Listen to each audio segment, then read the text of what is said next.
You're listening to Toronto's #1 real estate podcast, powered by Watson Estates. The most successful local real estate investing starts right here, right now. Here's your host, broker, investor, and social media influencer, Bradley Watson. Good morning, investors. Bradley here from Watson Estates, and today is Saturday. Welcome to the weekend. Might not feel like much of a weekend for some of you, but for others who are working from home, enjoy your day off. You guys deserve it. Today, I would claim, is probably our second most important podcast from this week. Our number one being when we disclosed all the info that came out of the press release earlier in the week. The mid-April update on our market was a huge one. If you missed it, make sure you guys go back and listen to that. That was also awesome. But today, I would say we're going to be covering the second most important news that we saw, at least through this week. And that announcement came just yesterday. We're going to cover these things. We're going to talk about whether or not Trudeau, with the recent announcement, has just single-handedly saved businesses in Canada. Then we're going to kind of go into the employees refusing to work question. And I've heard a lot of United States lawyers talking about this as a crisis down south of us, south of the border. But I want to talk about here in Canada, is it legally permissible for an employee to refuse work given that they're collecting CERB? We'll kind of talk about that. And then I want to wrap up by talking about how local investors are doing amid the tightened restrictions. So with everything going on, how are they doing and how are they faring? Are they making it, or are they shutting down shop? And if there's anything I've learned in the last 24 hours, it's been these things. Number one, I actually found out that I have a client last week that was diagnosed with COVID, which is heartbreaking, and they are all doing fine. They seem to be mostly recovered, which is excellent news. I've learned that we broke a 25-year cold temperature record in Toronto, so I guess there's not enough people walking around farting and heating up the environment, and so we've got ourselves in a nice little cold spurt, and apparently my perpetual drinking of disinfectant won't protect me anymore. So a bit of negative news out there, but guys, we're going to talk about the good stuff because there's definitely some good stuff we've seen in the last 24 hours, and I'm so excited to share it with you. So let's jump right into this news that just came out yesterday. You guys will recall that the unemployed and the self-employed have been bailed out in the form of these emergency benefits and an EI. We've seen residential tenants being bailed out pretty early on in this whole crisis, where no evictions are allowed anymore. Rent increases are not permissible. In fact, you can increase the rent, but it won't go into effect until everything reopens. We also saw large businesses being bailed out, where 75% of the salaries of employees have been compensated now. And these things just keep rolling out. We saw small businesses slowly being bailed out, where they're getting interest-free loans of $40,000, which kind of starts the conversation for what was announced yesterday. There was an announcement that now there is a bailout for small businesses. So this is specific between not just about running your business, but actually the dilemma that's happening right now between landlords and tenants at that level, in the commercial level. If you guys are involved in residential real estate, let me just start off by saying this. Just thank God you're in residential real estate, because the commercial real estate sector is getting absolutely spanked. This is a very difficult time to be an investor in that segment. And there's been a lot of challenges, and there's no wonder they're putting this conversation, other than rent freezes and some of those things we've seen. This is the bigger conversation, because we're talking about people's jobs. We're talking about livelihood. We're talking about both sides, of course, the landlord and the tenant. And ultimately, they don't have the same level of protections for the tenant. Those guys can be kicked out legally on the 16th day of not paying rent. And unfortunately, due to the timing of this announcement, there are a lot of them who have done that. And you've probably seen a lot of articles coming out in the news of your favorite restaurant that's closing, or small businesses closing shop. I saw one article of a guy who lost his store that's been in operation for over 10 years, and he lost his house. And I was just kind of talking about it with my wife, Sandra, yesterday. And we were just saying, like, how in the world does that happen? Unless this guy's got his home tied in some kind of collateral and he's not properly set up his business. It's just poor business planning. But we're seeing this big effect happening, where people who are over leveraged and putting themselves in a tight position, which in some of these industries, and Sandra has a lot more of a commercial background, she has explained to me that these margins, especially in the restaurant business, and these guys are not working on very large margins. So even the best of them are very tight. And so we've already seen some evictions taking place. But the idea here is to halt that and to prevent it. So the funny thing is just yesterday we were talking about how it doesn't make any sense. I just kind of mentioned it in passing when we were talking about rent relief, but why would you kick out your tenant right now in the commercial space as a landlord? Because what are you going to do? You're going to turn around and bring somebody else in? Do you think there's going to be people lining up for commercial space today? Absolutely not. Yet for some reason, probably just out of spite, some of them have already removed these guys without a next plan, and this is bad timing. They've really lined themselves up. But ultimately, for the people who stuck it out and came this far, there is some amazing news. This is huge, and this applies to us even as local residential investors, because we're talking about employment and we're talking about such a large employer when it comes to small businesses. And ultimately, there's going to be more announcements for large businesses. But I want to get into this article. It came out of Global News. And this is what it says. The federal government is providing rent relief to businesses that can't afford to pay their landlords at a time when their operations are seriously curtailed or shut down due to the COVID-19 pandemic. The federal help, expected to lower rent by 75% for affected small businesses, will be provided in partnership with the provinces and territories which have jurisdiction over rent. Again, I love how they always do this. It's like, we're going to make this giant, amazing announcement. Woohoo! And your province is going to cover this much. I love it. I think that's so funny because it's like, I sure hope they had that conversation. I think right now there's a little bit more conversation than typical, but in a normal environment, I find it so hilarious, especially when you've got left-wing leadership at the federal level, right-wing leadership at the provincial level, depending on where you're situated. It's not the case across the country, but of course, in a province like Ontario, that can create a lot of conflict when one of them announces it and expects the other. And same people do this at the municipal level too. It's really funny. Anyways, this assistance, I like to call the ABCDEFG assistance program because there's just way too many acronyms. These acronyms are getting ridiculous. It's like every time they're creating another incentive out there, they just seem to add another word. And this one is called the Canada Emergency Commercial Rent Assistance for Small Businesses program. And it will provide forgivable loans to qualifying commercial property owners to cover 50%. So this was going to happen. They're going to cover. It's a forgivable loan, so in other words, it's free money. 50% of the last 3-month rent payments payable by eligible small business tenants experiencing financial hardship during April, May, and June. So March, okay, you're caught. So mid-March, you got kind of screwed there. But we're backdating this for April, for this month, which is where there's been issues with people making payments. So that makes sense. The loan will be forgiven if the mortgage property owner agrees to reduce the eligible small business tenant's rent by at least 75% for the 3 corresponding months, so April, May, June, under a rent forgiveness agreement, which will include a pledge not to evict, this is key, the tenant while the agreement is in place. I don't know how this is going to work, nor do I really want to investigate for people who have already been evicted. Can they go back and say, oh, you know what? Remember how we had that disagreement and I said you didn't pay me 10% of your rent and so I kicked you out? Yeah, about that. There's no plan. You want to be friends again? What an awkward conversation. I don't know if they can go back and do it, but I still think there's a ton of businesses because based on the stats that I've seen, our unemployment this coming month seems to have been way higher.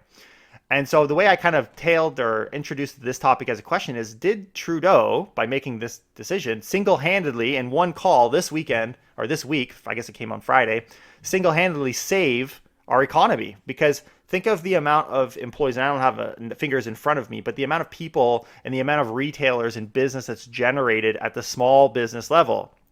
It's crazy. And so the small business tenant will cover the remainder. So let me break this down for you if you didn't kind of follow there. So what's going to happen is the landlord, the commercial landlord, this isn't your house, but the commercial landlords in respect to businesses will lower their rent. So the tenant is only responsible for 25%. So we've just dropped that expense by a quarter. Here's the deal. There's already been business loans given, and I think this came up somewhere. It's not in this article, but I've heard outside of this article that covers that difference. In theory, you've got a interest-free loan of $40,000, in which $10,000 of it, I think it's in this article actually, that part will be returned if you make that payment. So really, for $40,000, you pay $30,000, and that should cover the difference because now we've dropped your rent payment down to a quarter. And realistically, let's say you're a restaurant, you're not going to have to pay for food and like all these other things. The lights can be shut off. Nothing else is going on. Your rent is your biggest payment for the sake of the tenant, of course. Now, the landlord probably has property taxes and all these other things, unless that's sometimes in commercial spaces, actually, that could be deferred as well. But this is definitely the biggest expense, right? This rent payment, especially if you're closer to the city, it can be very expensive. And so this is all relative to that. So now the tenant's only paying 25%. The government is paying 50%, assuming everybody is doing their payment, and then the landlord is forgiving 25%. So now a landlord might not be breaking even, they might be slightly below breaking even, but now they're at a point where it actually is incentivized for them to keep their tenant in place, not to remove them.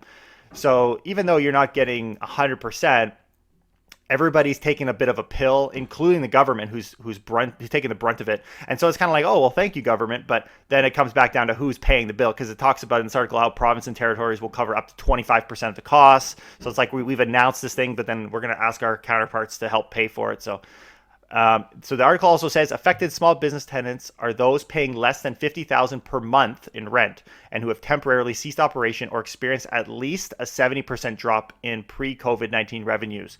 So these are people who are seriously affected, right, over 70%, and paying less than $50,000 per month in rent. So it's not everybody getting this money.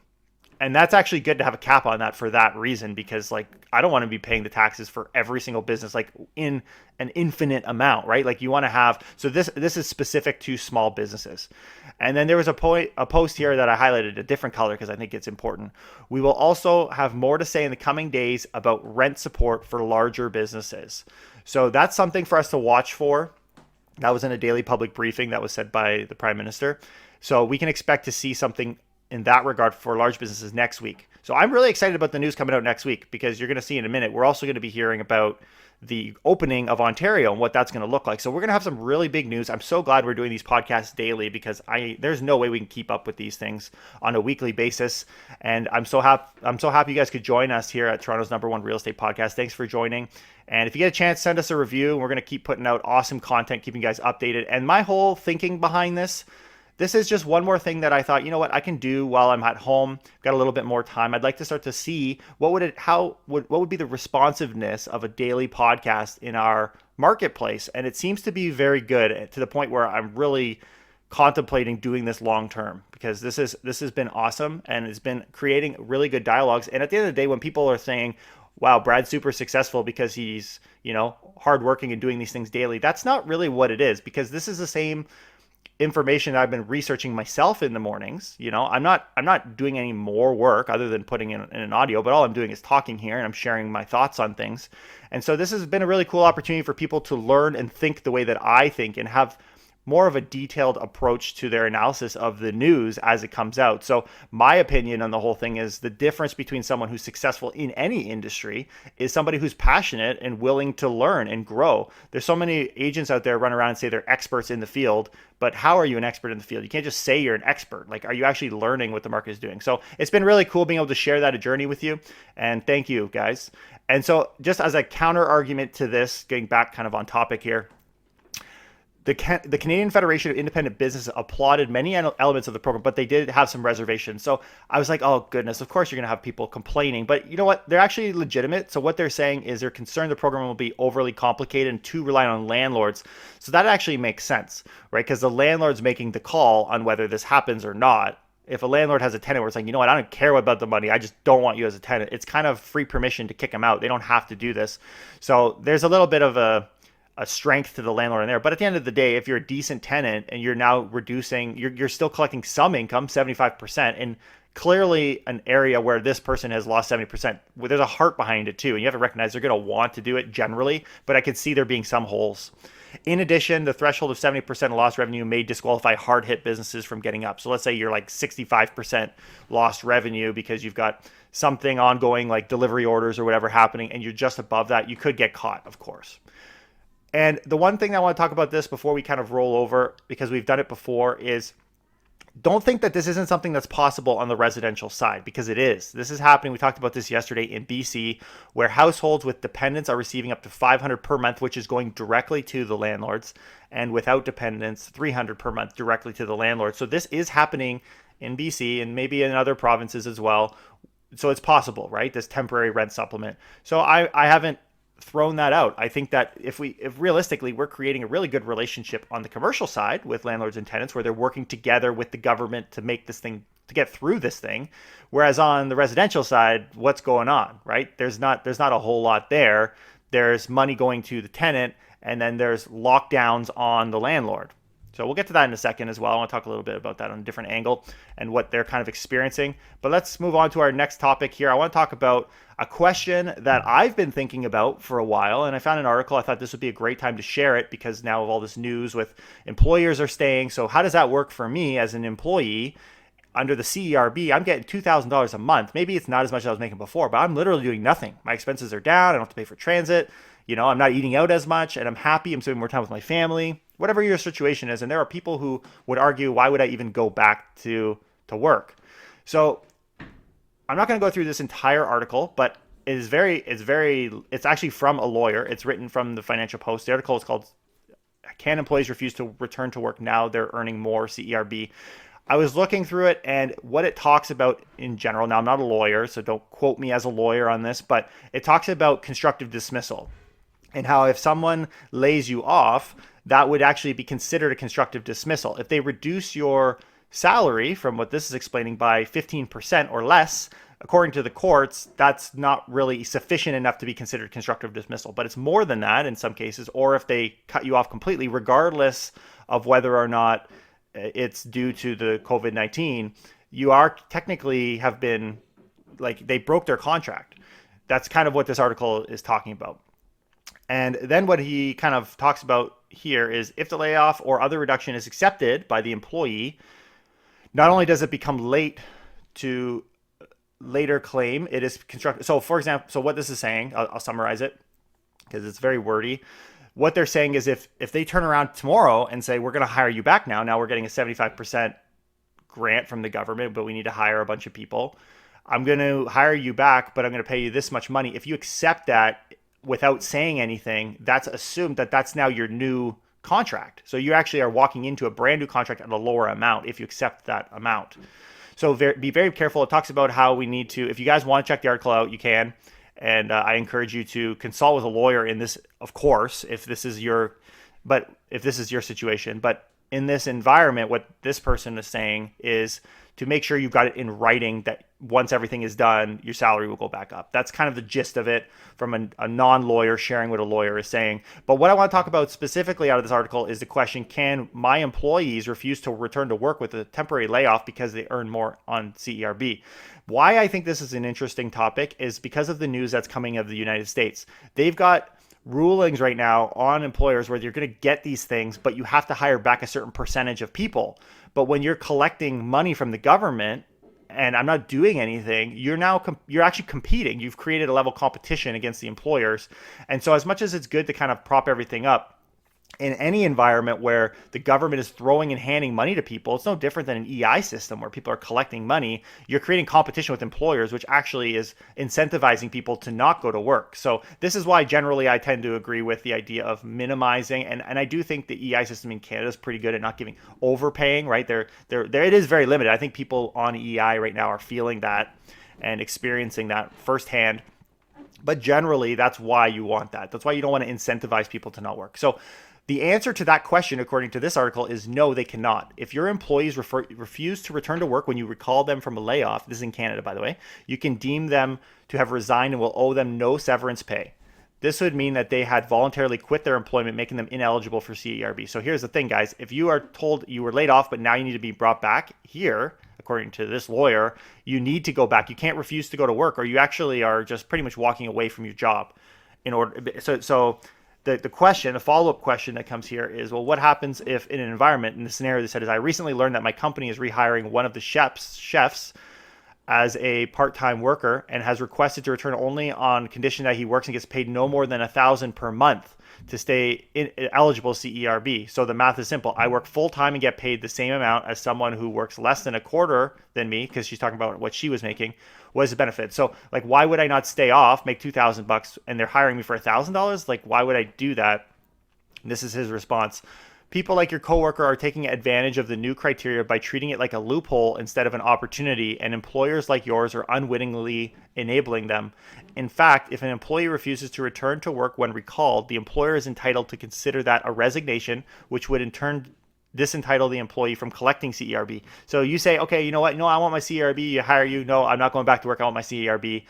The way this is all going to work is they're going to say, okay, fine, we're going to let you go. And then you're not going to get your CERB either. So I actually don't disagree with this. It kind of sucks for the people that get called back into work. You kind of don't want to, but this protects this whole environment. And it actually, I don't like that it messes the employer. Like it really encourages the employer, it empowers the employer to say, you know what, I don't care. What are you going to do? You're going to quit, right? Like, so I can see both sides of this argument, but this is where it stands from what I'm seeing in this legal article. In terms of whether there's any benefit for you to continue work, you may want to pose this question to your employer directly. Perhaps you might be able to negotiate a raise. So have a conversation with an employer. And where I wanted to talk about this on a personal level is how it affects us as self-employed people. So I'm a self-employed person, and I want to kind of talk about what I'm seeing in my industry and parallel businesses. So I'm a pretty open person. I'm pretty transparent. So on a good day, in a normal lifestyle, our family would use about $6,000 living expenses, everything in.